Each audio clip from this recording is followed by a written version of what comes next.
But as I'm doing CPR, I look up and I see someone coming out of a bedroom crossing the hall, and he's vomiting everywhere. Well, now it's like, okay, what is going on here? I do not like what's happening. I don't know. The wife's not telling me something. So stay tuned. Coming up on this episode, it's part one of my two-part interview with Misty Worrell discussing her exposure to deadly methyl bromide on an EMS call. But first, let's hear from our amazing sponsor, Midwest Fire. At Midwest Fire, they know better efficiency results in less waste, and it adds value to every truck they deliver. That's why they have worked hard to implement lean manufacturing processes throughout their factory. Lean manufacturing means a lower cost to build, with the savings passed on to you. To learn more, visit MidwestFire.com.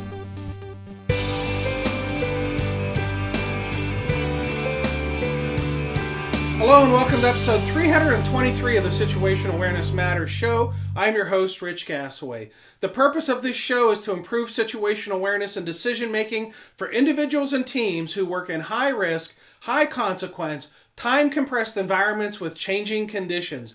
The SA Matters mission is simple. We want to help you see the bad things coming in time to prevent bad outcomes. Today's feature segment is sponsored by our new online training programs, the Gassaway Virtual Training Platform. We now have 33 programs for your members. Some of those programs are live events presented virtually, and some of them are pre-recorded programs. To learn more, visit samatters.com website, click on the Virtual Training tab. In case you missed it, I hosted a live virtual training program on Saturday, May 2nd, titled How Smart Responders Use Situational Awareness to Improve High-Risk Decision Making. That program is now one of the virtual training programs offered on the platform, so check it out. All right, let's jump into today's feature segment, part one of my two-part interview with Misty Worrell discussing her exposure to deadly methyl bromide on an EMS call.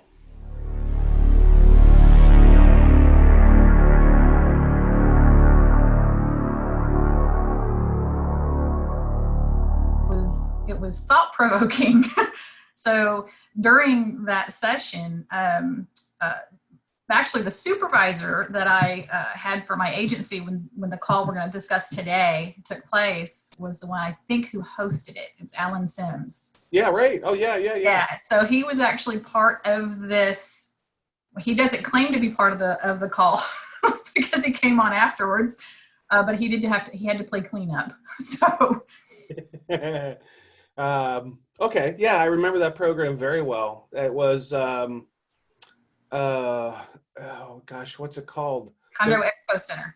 The what? No, the association that hosted it. SetTrack. Thank you. Yeah. I swear my mind is melting away here. I worked for SetTrack. Okay.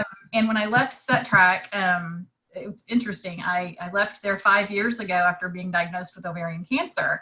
And I just got recalled back to them during this lovely pandemic. So, okay. Yeah. Southeast Texas Regional Advisory Council, right? Very good. Yeah. Well, I had to remember that because my office manager kept saying, "What's SETRAC stand for? What's it stand for?" that was a very well attended program and a very nice facility that was held at too. Yeah. Yes, and we all failed, by the way, in the situational awareness, the little quiz thingy you give. Yeah. I think probably the worst fail all over failure of any class you've ever done. It's funny, Misty, how many times I've had people after I do that final exercise say to me, "If you were trying to make me feel good, you failed miserably." Right. I said, well, that really was, I wasn't going for the make you feel miserable outcome, but if it made you sit up and pay attention, then it had value. Yes. All right, so we're going to go ahead and start the show. Okay. And for those that are on Facebook. If you want to put any questions in the question box for Misty or for me, you can do that in the comment box, and we'll address those along the way. So welcome to the Situation Awareness Matters show. My name is Rich Gassaway. The purpose of the show is to help to improve situational awareness and high-risk decision-making for individuals and teams who work in high-stress, high-consequence, time-compressed environments. And I have today with me a guest that we were just talking that we met at a session that I did in Texas. Geez, I don't know, probably 6 months ago or so. Don't remember exactly. But she shared with me during that event the details of an incident that she was involved in that immediately made me realize that she would be a great guest for the show to share her experience and her lessons learned. So I asked her and she agreed. So welcome, Misty. Thank you. Appreciate it. Yeah, it's great to have you. Let's start with sharing a little bit about your background, and then we'll work our way up to the actual event. Okay. So I am from Humble, Texas, which is just north of Houston. I, like many others, have worked many EMS agencies, but I probably one of my favorite agencies to work for as far as call volume and types of calls and experience was Cypress Creek EMS, which is where this call took place. I spent, this year will be 30 years for me in EMS. I am retired from the field, but I still do some consulting work because it never leaves your blood. And at that particular time, I was an in-charge paramedic at Cypress Creek. We discussed earlier, I went into disaster management when I left the field, and I was diagnosed with ovarian cancer in 2015. So I just retired and I do my own thing now. But it's something that doesn't leave your blood. So you were saying before we started recording that you were called back into service as I was to the pandemic. What kind of things are you doing now related to the to COVID-19? Well, we just demobilized some of our staff, so I just finished actually, but we were actually so CETRAC, which is the Southeast Texas Regional Advisory Council, which is the agency we met through. They actually are the disaster management and preparedness group contracted by the state for Southeast Texas. They handle 25 counties. Texas is huge, so that's a huge area. I want to say over 300 hospitals, probably 1,500, 2,000 nursing homes, assisted living, things like that, and then EMS agencies, of course, all of them. And what our role in this was at this point was we were actually distributing PPE systematically to every facility, every doctor's office, every dentist, anybody. If you touched a patient at any point, this is where you would come to get your PPE.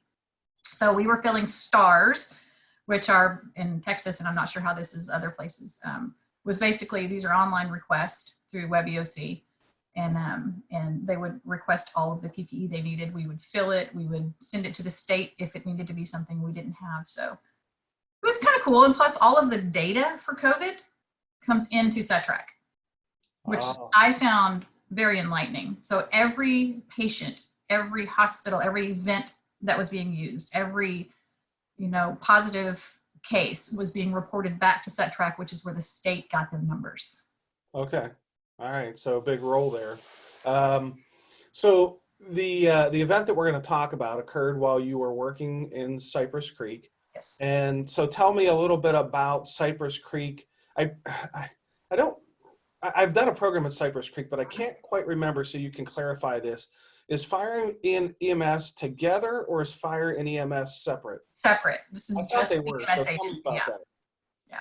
So talk about the area that's covered by Cypress Creek EMS and the demographics of your community and things like that. I want to say it's around a 250 square mile area. They have a very large area, but it's very densely populated. I mean, it's jam-packed with people, but it's very diverse. So you have the affluent neighborhood on the south side of the road, and on the north side of the road, you may have, Section 8 housing. So it's very diverse. You never know where you're going to go and what you're going to get into. And how many stations, how many EMS personnel on duty each day, call volume, that kind of such? At the time, I want to say we had 9 or 10 EMS or ambulances, and everything was MICU. And then call volume, I don't know the annual numbers, but I know for the station I was working at, we ran about 15 calls a day in a 24-hour period. Okay, So and very busy. did you work a 24-hour shift? Yes. Well, this particular shift was a 48. Oh, okay. I got to stay an extra day. Okay. And then does the fire department respond to do any kind of assist for EMS on calls? Yes, Yes. absolutely. Okay, so you would have kind of like a two-piece response of an EMS unit and a fire unit. If it was required, yes. So certain determinants, in the MDT would kind of regulate who got sent to what call. This particular call, it was just us that was initially dispatched. Okay, so on the day of this call, was your staffing normal? You working with the normal partner that you would normally work with, or I was not. Anything unusual going on? I was not. This actually was a Super Bowl Sunday. So we kind of expected a little different type of call volume that day, and we got it. But I was doing an overtime shift. So I was not at my normal, location. Okay. And not working with your normal partner then too? No. Okay. No. But I knew my partner, so that was helpful. Yeah. Okay. So the call that you went on, what were you dispatched to? How did it come in? What was it reported as? Okay. So I want to start with the very beginning of the shift because it kind of matters in the scheme of things. So I was doing a reverse 48. So my shift started at 7 p.m. And I got to this station and we did our normal daily checkoffs and everything. And it was a very slow shift the first few hours. We kind of anticipated that being a Super Bowl Sunday. But at about, I want to say it was about 1:45, we were dispatched to an emotional disturbance. And, we get those calls quite a bit, but, sometimes it makes the hair on the back of your neck stand up a little bit. Sometimes it doesn't. This one did. Don't know why, but I called the dispatcher, and he also was a personal friend of mine. And I said, hey, give me some information here. It was this matters too. And I don't like getting into this, but it was a dual female truck. So always a little more careful. And so he said, I talked to the caller and nothing seemed out of the ordinary. She just said her husband came home from work and he was crying and upset and she doesn't know what's wrong and she's worried. Okay. Still something different, but okay. We responded to the call. This was not too long after we'd had a flood in our area. So the things that I noticed, I try to be very aware situation like on a normal day. So we drove up and I noticed that there was a lot of carpet and furniture and stuff like that piled up outside. I told my partner, let's just take the bag instead of the whole stretcher, just in case we have to drop and run. Just something feels weird. So when we get there, now. Hold on a second. Did you ever give any thought to what was making you feel weird? Because that's a really important situational awareness clues. From having taken the class, you've got these stored experiences that you can tap into that gives you this feeling of intuition of the sense for danger or things not being right. But a lot of times we can't ever figure out what it was that gave us that feeling. Were you ever able to figure it out, or was it just something that intuitively told you, my guard is up? I wish I could. I don't know. It was something. And I think that's what made me so aware of my surroundings once I got there. But I think it's a Super Bowl Sunday. So first of all, I'm kind of anticipating something. But typically men in my experience, men didn't have emotional disturbances that the wife was concerned about without something else being attached to it. So maybe that was it. It was just kind of the whole thing. Was your partner concerned as well, or was this just a feeling that you were getting? I don't think she was. No, I think she was. I think she was pretty comfortable with it, but she was also open to just carrying that bag in case we had to leave. So, but we agreed that that was the right thing to do, and now boy, when I get into the call. Let me pause and ask one more question. How many years did you have an EMS at the time this call occurred? At that point, 20. Okay. 20. All right. So you had some mileage of calls and experiences under your belt before you came onto this one. I did. How about your partner? What was their experience level? She had about 35. 35 years? Yeah. Oh, okay. All right. So there's nothing new about this crew at all. No. We, yes and no. Every call is different. And, this call, really, I hate to say a call defines your career, but for me, this one kind of defined my career. Okay. And so we got out, we very cautiously approached the door. We did all of the things, we stayed out of the line of the door and the windows, and we knocked, and a lady answered the door. She didn't seem too terribly concerned. But she said, oh, please, it was a language barrier. So it was very difficult to understand what she was trying to tell us, but she guided us into the house. And when I walked in the door, I noticed, there was a concrete floor. I noticed there was very sparse furniture. There was a dog I remember every detail of this call. So excuse me if y'all get bored listening to the details. Share them all. That's important. There was a dog. It was a yappy little dog, and it was jumping and barking and just going crazy. And as we approached the entryway to go into the hallway, I noticed there was a small bar, and I noticed there was some things on the bar. There was an ice pick on the bar, and I noticed these things because I consider those things weapons. But I noticed them. I noticed there was a young boy sitting in the living room, and I just kept, we traveled into the room, and as we got to the hallway, to where the patient was, he was not presenting well. I don't want to go into too much detail on the patient because of HIPAA regulations, of course. Yeah. But it was not what we were expecting. He was actually, he was not responsive. But very quickly we rushed to him. I told my partner to go call for help, call for our fire truck to come help us and assist for assistance. And then I asked for a supervisor, and I told her to run to the truck and grab all the stuff. We needed the stretcher, the suction, all of the things that we did not come in with. Now, at this point, is your understanding that the only people in this house is the lady that answered the door, the young child that you saw on the way to the bedroom, and the person that's in the bedroom? Is that? Yes. Okay. Yes. I started trying to ask the wife so he's up on a bed, and he was high up, and I could not physically get him onto the floor, which is where he needed to be. And so I was waiting for help to get there to help, to assist in that. And I was asking the wife questions like, where has he been? What's he been doing? Has he ever done this before? But with the language barrier, it was very difficult. But she just could really not give me a lot of information. And at the same time that I'm waiting on help and my partner has now come back with all of the equipment, the patient actually goes into cardiac arrest.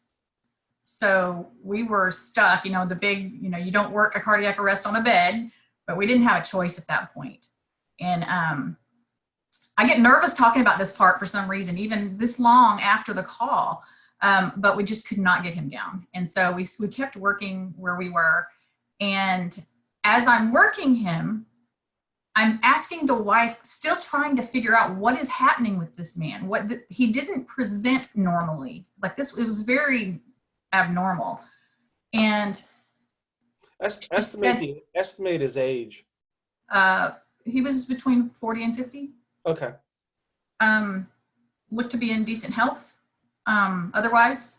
But as I'm doing CPR, I look up and I see someone coming out of a bedroom crossing the hall, and he's vomiting everywhere.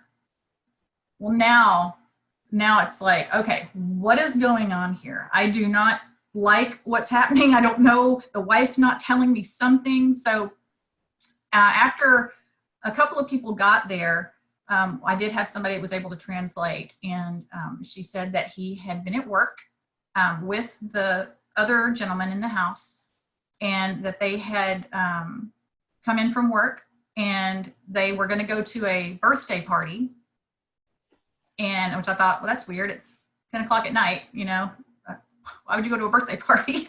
Right. And she said, but he became ill, and so they decided to stay home. And now I'm asking them, ask her what's wrong with that guy.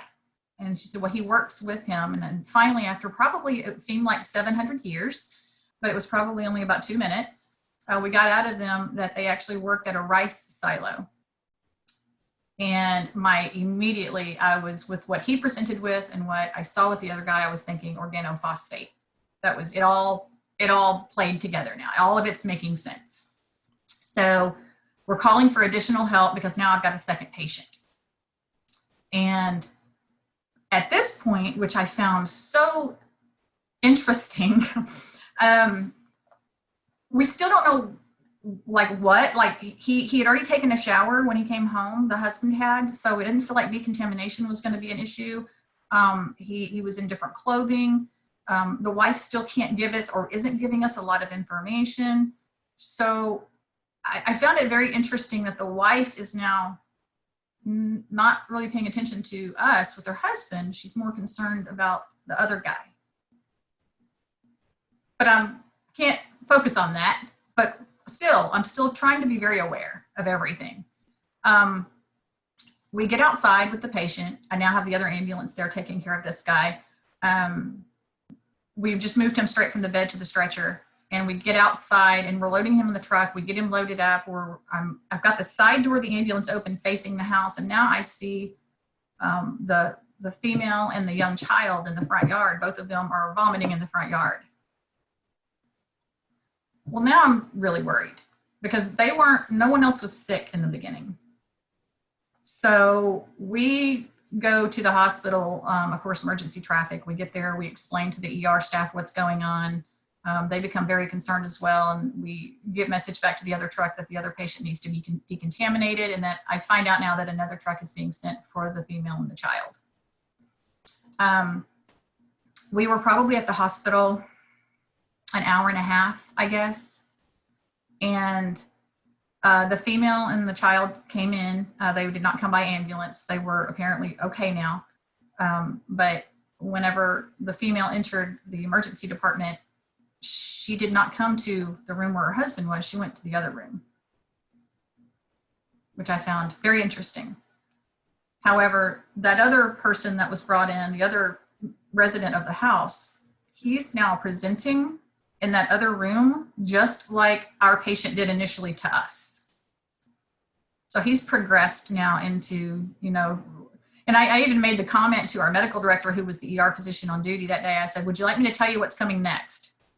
What's getting ready to happen? And he's like, what the heck did y'all bring us? What is going on? So it probably took us 3 hours to decontaminate everything, and we had to literally get rid of our clothes. We actually went out of service. Both of us went to our homes and got new uniforms and had to shower and completely do everything. We still didn't know what we were dealing with. And went back to the station. I laid down. I did my report, which was awful, but I laid down, and about the time I was getting ready to go to sleep, my phone rings. And it was Alan Sims, who was my supervisor. And he just says, how you feel? And I said, man, I feel really tired.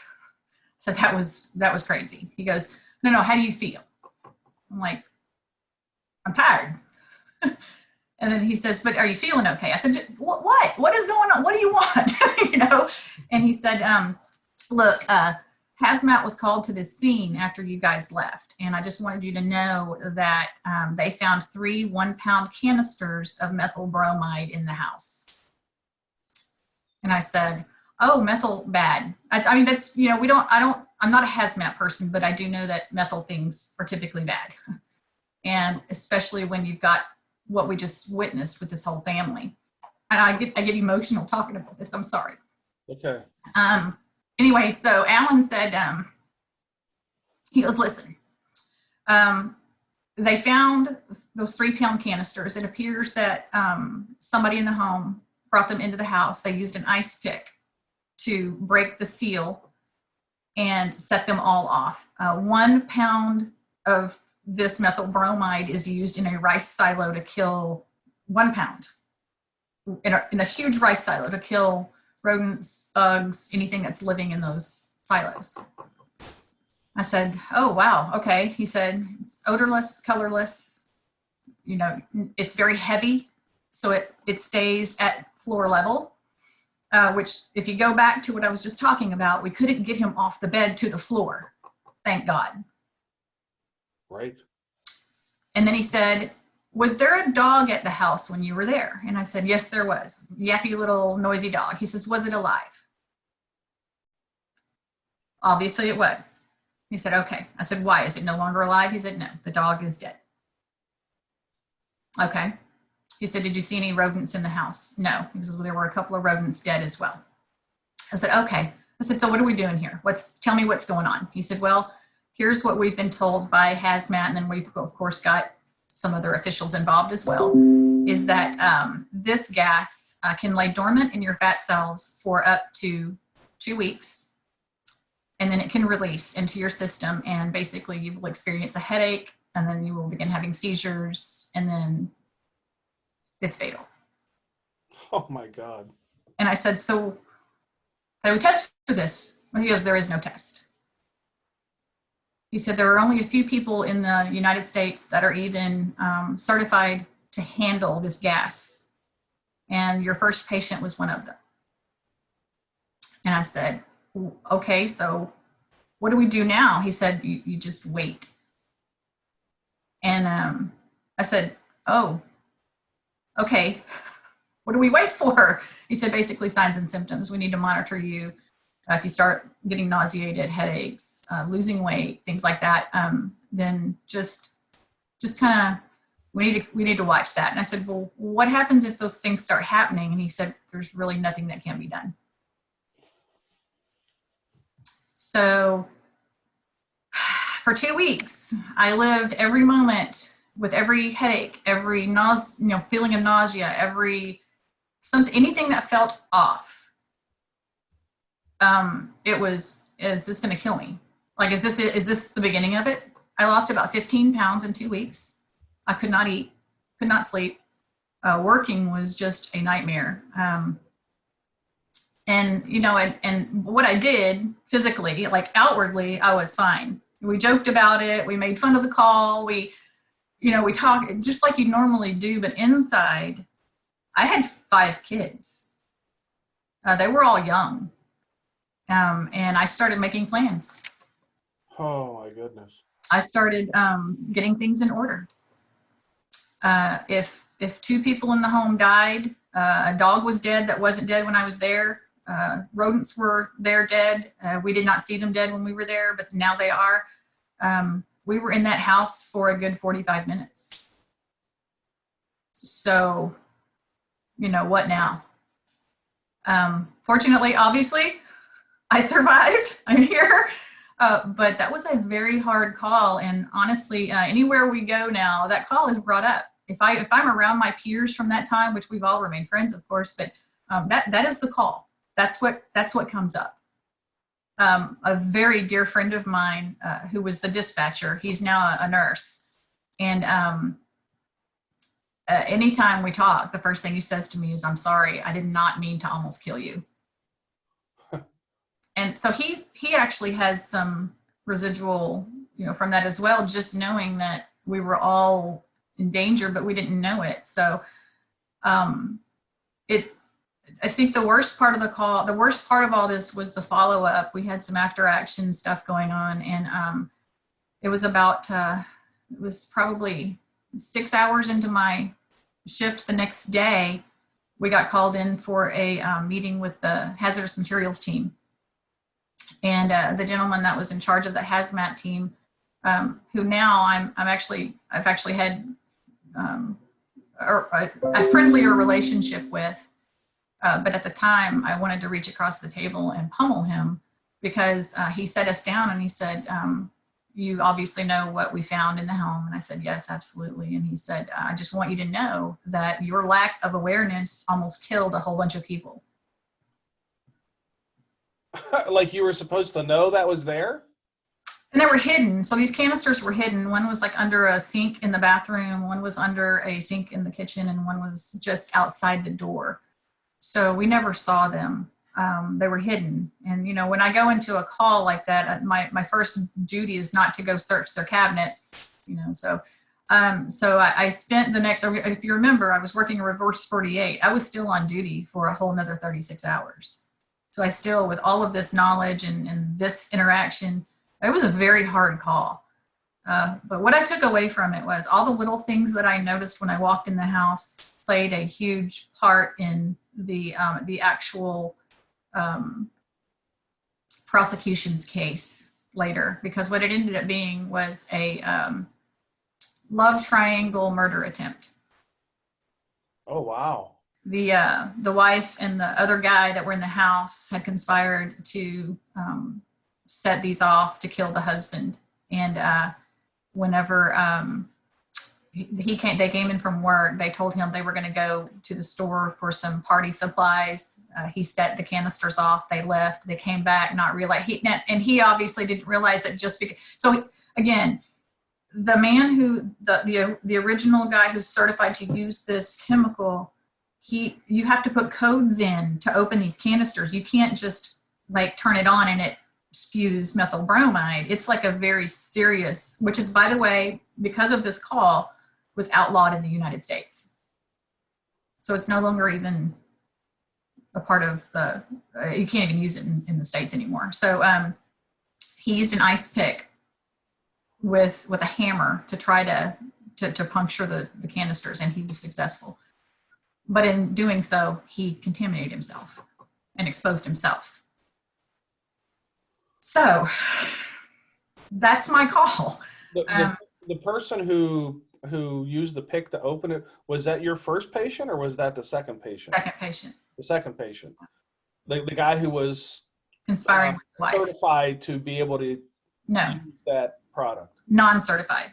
He did not know how to use it. The man, our original patient, who was the subject of their murder attempt, was the one who was certified. So apparently what ended up coming out was that when they left work that day, the guy who lived in the home with the husband and wife took those canisters without the gentleman seeing it and put them in the car, in the trunk of the car.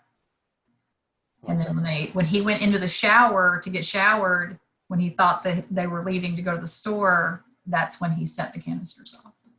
Okay. And then your patient died. Did anybody else die? 2 people in the home died. Yes. So was it the other guy that died, or was it someone else? The husband and the other guy? Yeah. The one that we saw coming across the hallway throwing up, and then I was like, oh. And the wife and child lived? Yes. Okay. And she went to prison. I know for sure she went to prison. So. Yeah.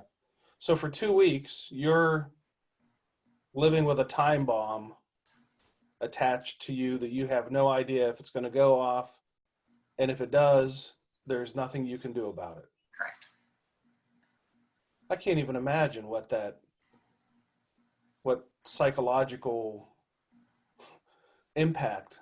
Well, I can tell you the fact that I remember every detail of that call, and this happened in, early 2001.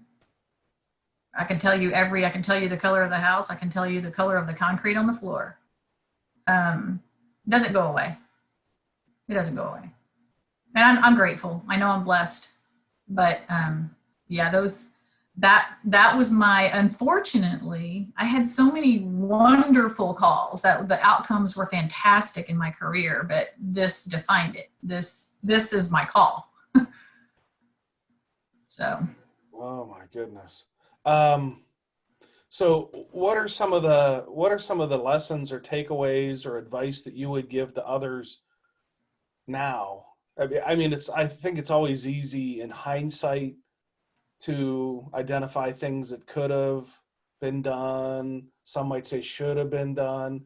But in the reality of it, as you said, we don't go into houses with the intent to search every cabinet for somebody who's,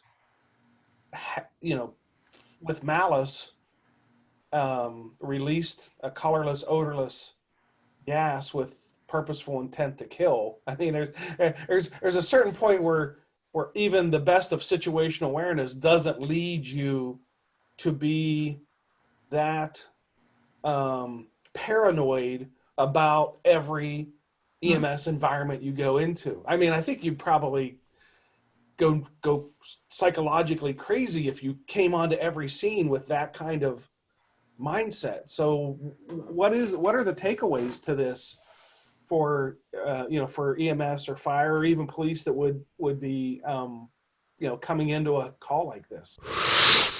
Thank you, Misty, for sharing this incredible story with us. Remember, this was part 1 of a 2-part interview, so be sure to check back next week for the conclusion.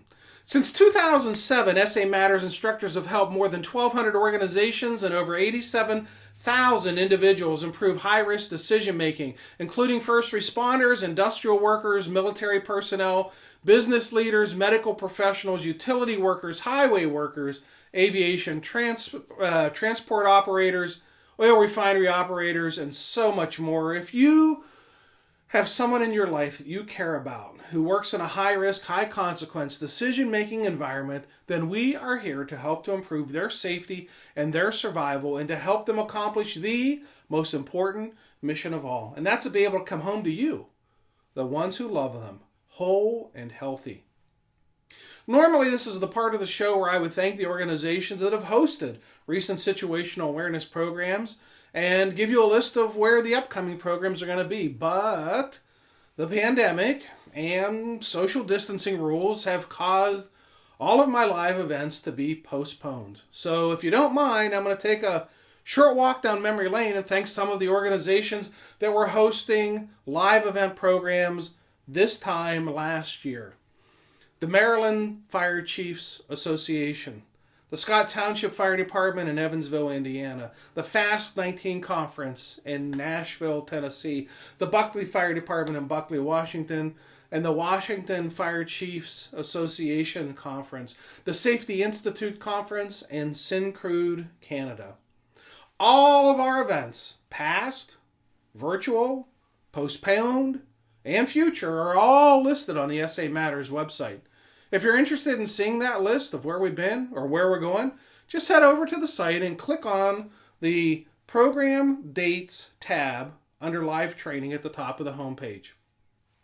If you're interested in hosting a program virtually or live when the pandemic is over, click on the Contact Us tab and I will give you a call. Remember to check the show notes for how to subscribe to our newsletter, how to follow us on social media. There we're sharing ideas about how to improve situational awareness, how to make better decisions under stress, and how to improve the skills of critical thinking and resilient problem solving. Well, that's it. Episode 323 of the Situational Awareness Matters show is complete. Thank you again to my guest, Misty Worrell. Thank you to our amazing platinum sponsor of more than 5 years now, Midwest Fire. Thank you to our feature segment sponsor, Gasaway Virtual Training. And thank you to our associate sponsor, Chief Miller. Most importantly, though, thank you, the listeners and viewers of this show, for sharing some of your valuable time with me today. I really appreciate your support of the SA Matters mission. Be safe out there, and may the peace of the Lord and strong situational awareness be with you always. You've been listening to the Situational Awareness Matters show with Dr. Richard Gasaway. If you're interested in learning more about situational awareness, human factors, and decision-making under stress, visit his website, samatters.com. If you're interested in booking Dr. Gasaway for a program, or if you would like to be a guest on his show, click the Contact Us tab at the top of the homepage.